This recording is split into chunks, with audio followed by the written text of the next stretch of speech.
تا حالا به این فکر کردین که چطوری میشه پول درآورد، اونم بدون اینکه مجبور باشین دائم براش کار کنین؟ خب امروز میخوایم بریم سراغ چارچوب خیلی معروف علی عبدال در مورد درآمد غیرفعال. قراره با هم کالبد شکافیش کنیم و ببینیم این ایده ها واقعا چطوری کار میکنن. خب بذارین همین اول کار با یه جمله راستش یکم تکون دهنده از خود علی عبدال شروع کنیم. خود اون میگه واقعا چیزی به اسم درآمد غیر فعال وجود نداره. یعنی چی؟ یعنی اون تصور پول درآوردن توی خواب رو باید کلاً فراموش کنیم؟ پس قضیه چی هستن؟ خب اگه درآمد غیر فعال پول مفت نیست، پس دقیقاً چیه؟ ببینین تعریف کلیدیش اینه: پولی که مستقیما به زمان شما گره نخورده. یعنی چی؟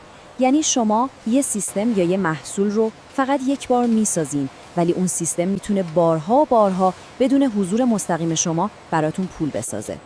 و این یه نکته فوق‌العاده مهمه.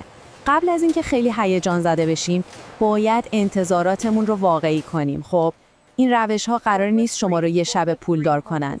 علی عبدال خیلی محکم تاکید میکنه که هر طرحی که بوی یه شب پولدار شو بده، به احتمال زیاد کلاهبرداریه. اصلا همچین چیزی وجود نداره. بسیار خوب. توی این بررسی قرار این مسیر رو با هم بریم.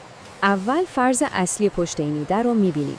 بعد 3 مسیر اصلی رو بررسی می‌کنیم.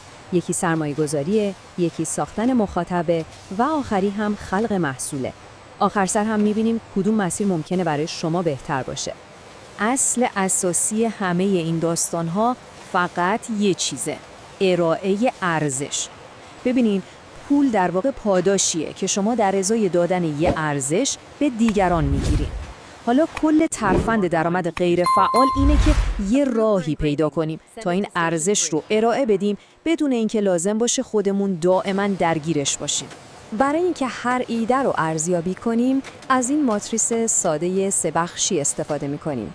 میخوایم ببینیم شروع کردنش چقدر سخته، اینکه به درآمد $100 در ماه برسیم چقدر سخته و نگه داشتنش چقدر سختی داره. این بهمون یه دید کلی و مقایسه‌ای خیلی خوب میده. خیلی خوب، بریم سراغ مسیر اول. این مسیر شاید در دسترس ترین راه برای خیلی از ماها باشه. اینکه از پولمون برای پول درآوردن استفاده کنیم. خب اولین ایده سرمایه‌گذاری تو بازارهای مالیه، مثل بورس. یکی از ساده ترین راه‌هاش خرید صندوق‌های شاخصه، مثلا S&P 500. داستان خیلی ساده است. شما پولتون رو میذارین وسط و در واقع اون رو در اختیار بزرگترین شرکت‌های دنیا قرار میدین. اونها با پول شما کار میکنن و شما هم توی سودشون شریک میشین. خب حالا به این امتیازها نگاه کنین. نکته جالبش اینجاست: شروع کردن و نگه داشتنش فوق‌العاده آسونه. فقط یه ستاره گرفته. اما رسیدن به درآمد $100 در ماه سختی متوسطی داره. چرا واقعاً؟ جوابش اینجاست: چون همه چیز به سرمایه اولیه شما بستگی داره. بذارین یه حساب سرانگشتی بکنیم.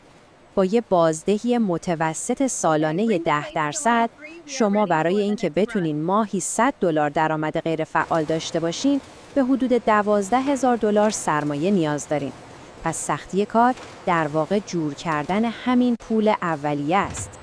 اما مسیر دوم، این یکی کاملا متفاوته. اینجا شما اول میکارین، بعداً درو میکنین. یعنی چی؟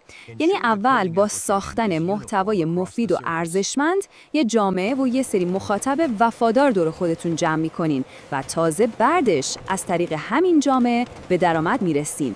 خب روش‌هاش چیه؟ چیزایی مثل راه انداختن یک کانال یوتیوب، یه پادکست یا حتی بازاریابی معرف یا همون افیلیت مارکتینگ. وجه مشترک همشون میدونین چیه؟ همشون به توجه مخاطب شما بستگی دارن. شما اول توجه رو جلب میکنین و بعد این توجه رو تبدیل به پول میکنین. بیاین یه مثال بزنیم، مثلا یوتیوب. برای اینکه فقط از راه تبلیغات یوتیوب بتونین به درآمد حدود $100 در ماه برسین، باید از این پله ها بالا برین. اول باید به اون حد اقل ها برسین، یعنی 1000 تا دنبال کننده و 4000 ساعت تماشا. بعد از اون هم باید ماهی حدود 50,000 تا بازدید داشته باشین. این نمودار تفاوت‌ها رو خیلی جالب نشون میده. برای اینکه $100 در ماه در بیارین، توی یوتیوب به حدود 50,000 بازدید نیاز دارین، ولی توی پادکست فقط به 4,000 دانلود. این همه تفاوت برای چیه؟ خب معمولاً تبلیغات توی پادکست هدفمندتر و با ارزش‌تره. برای همین با مخاطب کمتر هم میشه به همون درآمد رسید. اما نکته کلیدی این مسیر چیه؟ تعهد بلند مدت.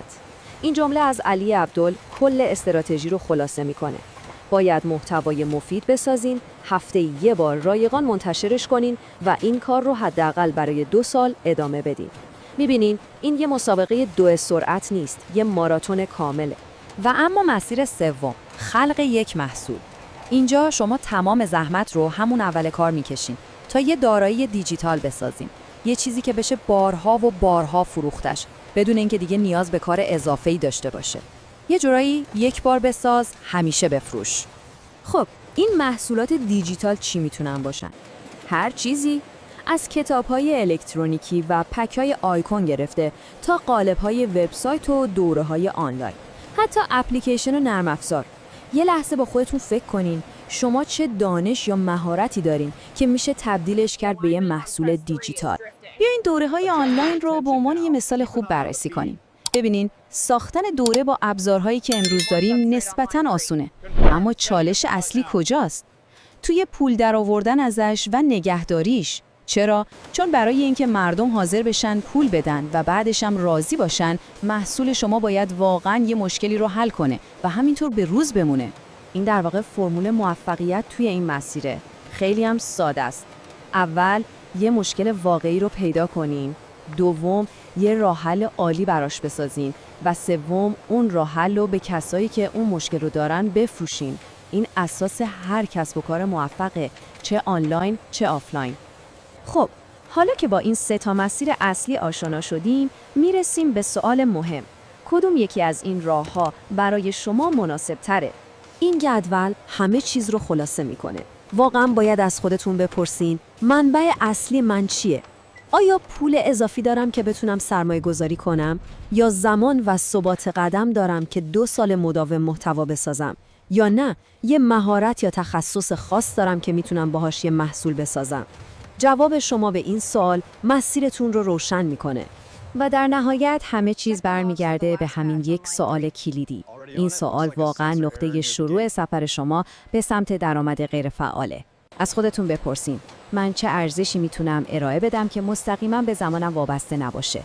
چه چیزی میتونم خلق کنم؟ چه دانشی رو به اشتراک بذارم یا چه سرمایه‌ای رو به کار بگیرم که حتی وقتی من نیستم باز هم برای دیگران ارزش ایجاد کنه؟ بیننده عزیز، از اینکه این ویدیو رو تا آخر تماشا کردیم ممنون. برای اینکه از ویدیوهای جدیدتر این کانال که روز به روز سعی می‌کنیم بهتر و بهتر باشه اطلاع پیدا کنی، حتما کانال من رو که تحلیل هوشمند هست سابسکرایب کن و ویدیوها رو هم برای حمایت از ما لایک کنید. ضمناً ما توی ویدیو بعدی مطالب جدید و مفیدی داریم که حتما میتونی مهارت و رشد فردی خودت رو افزایش بدی. باز هم ممنون.